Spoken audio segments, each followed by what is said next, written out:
Trading లో ఇంకొక psychological aspect వచ్చి కాన్ఫిడెన్స్ అనమాట అండి. సో కాన్ఫిడెన్స్ అనేది ఒక ట్రేడర్ కి చాలా చాలా అవసరం అనమాట అండి.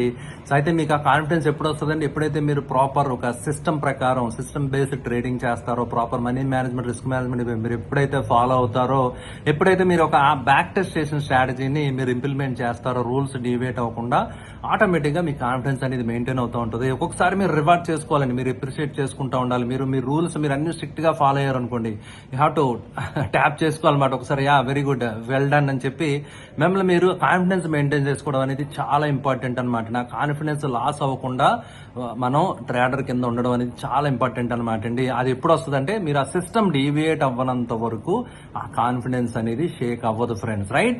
సో అలా కాకుండా మీరు ఎప్పుడైనా ఫియర్, గ్రీడ్ వలన ఒకవేళ రూల్స్ మీరు డీవియేట్ అయితే, మీరు ఏదైతే సెటప్ రూల్స్ సెటప్ చేసుకున్నారో డీవియేట్ అయితే మీ కాన్ఫిడెన్స్ దెబ్బతిని ప్రమాదం ఉంది. కాబట్టి రూల్స్ నుంచి ఎప్పుడు డీవియేట్